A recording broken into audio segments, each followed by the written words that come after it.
First of all हमारी entry बनेगी purchase account debit to Kailash. अब हम डिस्काउंट का ट्रीटमेंट परचेज करने पर हमें पेमेंट करनी पड़ती है, और पेमेंट जब हम कर रहे हैं और हमें पेमेंट कम करना पड़ रहा है, आप डिस्काउंट समझेंगे कैसे कि हमें यहाँ डिस्काउंट डेबिट में डालना है क्रेडिट में।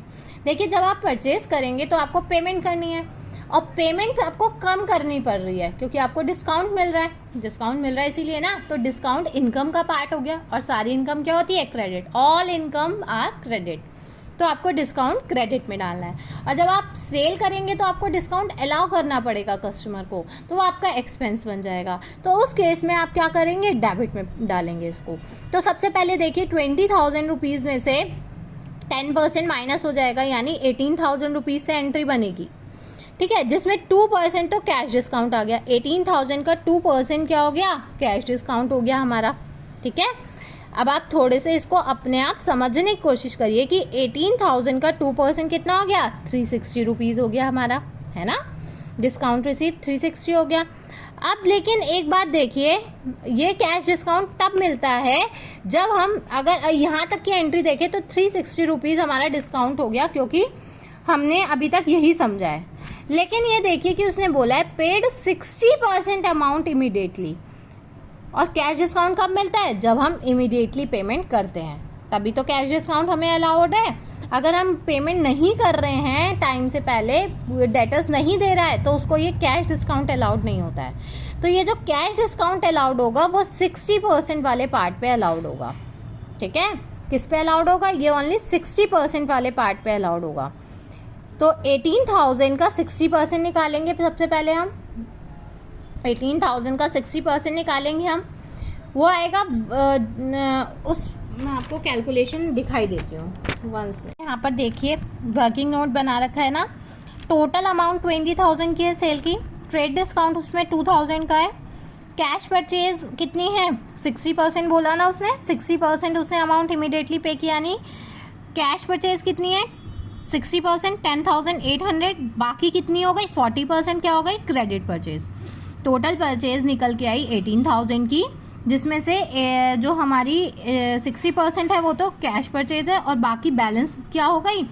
Credit purchase. तो अब जो कैश परचेज निकल के आई है ना, उस पे 2% अलाउ होगा। ये ट्रिकी पॉइंट है कि आधे से ज़्यादा लोग क्या करेंगे, ये 60% वाला जो है नोटिस नहीं करेंगे, ठीक है। वो क्या करेंगे अभी तक, क्योंकि हमने यही लर्न किया है कि 20,000 जो है हमारी लिस्ट प्राइस आया, उस पर हम ट्रेड डिस्काउंट माइनस करते हैं, और जो वैल्यू आती है उसमें हम कैश डिस्काउंट अलाउ कर देते हैं। लेकिन हमें कैश डिस्काउंट की डेफिनेशन पता है। कैश डिस्काउंट तब अलाउ होता है जब हम पेमेंट करते हैं, at the time of payment. और पेमेंट यहाँ पर हम सिर्फ कितने पार्ट की कर रहे हैं? 60% पार्ट की। तो ओनली 60% वाले पार्ट पे ही कैश डिस्काउंट अलाउड होगा हमें, ठीक है। तो 60% वाला पार्ट कितना है? 10,800, ठीक है। तो 10,800 पे हमारा कैश डिस्काउंट कितना निकल के आया? 216। तो बैलेंस कितना बचा? 10,584। अब हम इसकी एंट्री बनाते हैं। आप इसकी कंबाइंड एंट्री भी बना सकते हैं और डिफरेंट एंट्री भी। अगर आप अलग अलग बनाएंगे तो आप क्या एंट्री बनाएंगे? आप एंट्री बनाएंगे परचेज अकाउंट डेबिट, और कैश में कितनी परचेज करी? टू कैश और टू डिस्काउंट रिसीव। आप एक एंट्री ये बनाएंगे, और बाकी 40% वाले पार्ट के लिए आप एंट्री क्या बनाएंगे? परचेज अकाउंट डेबिट टू किससे परचेज किया? कैलाश से। कैलाश का नाम आ जाएगा। लेकिन यहाँ पर मैंने एक कंबाइंड एंट्री बनाई है, और कंबाइंड एंट्री ही जो होती है अच्छी होती है। मतलब एक तो प्रेजेंटेशन को अच्छा शो करती है वो, और सेकेंडली बहुत ज़्यादा होश पोश नहीं करती है, हमें बहुत सारी फाइंड आउट नहीं करने पड़ते हैं, ठीक है ना, कि इसी डेट पे इसी अमाउंट से ये भी दिख रहा है, ये भी दिख रहा है। तो व्यूअर के पॉइंट ऑफ व्यू से भी वो बहुत अच्छी प्रेजेंटेशन शो नहीं करती है। तो हम कंबाइंड एंट्री सीख रहे हैं, कैसे बनाएंगे। देखो, हमने जो डिफरेंट एंट्री बनाई, मैं आपको यहाँ पर बता देती हूँ। हमने जो डिफरेंट एंट्री बनाई है वो हमने ये बनाई है। एक तो मैंने आपको बोला कि purchase account debit, purchase account debit,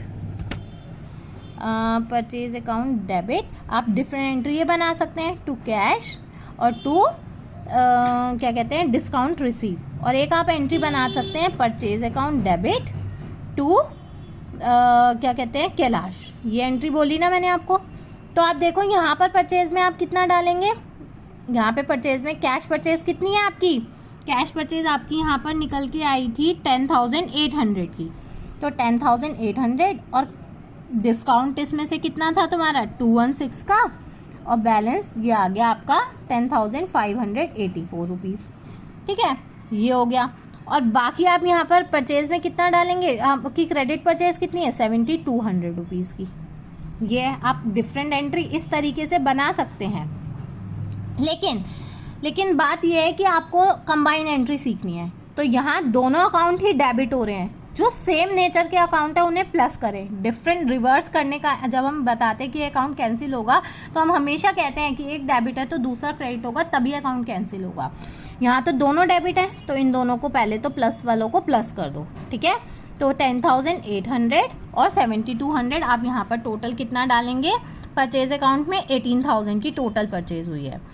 और बाकी देखो सब क्रेडिट हो रहा है, कैश भी क्रेडिट हो रहा है, डिस्काउंट भी क्रेडिट हो रहा है। और आपकी ये जो डिफरेंट करके कंबाइन एंट्री करने का जो आपका ये, अगर आप कंबाइन एंट्री बनाना सीख गए तो ये आपका रेक्टिफिकेशन ऑफ एरर में भी बहुत काम आएगा, बहुत यूज़फुल होगी ये चीज़ आपके लिए।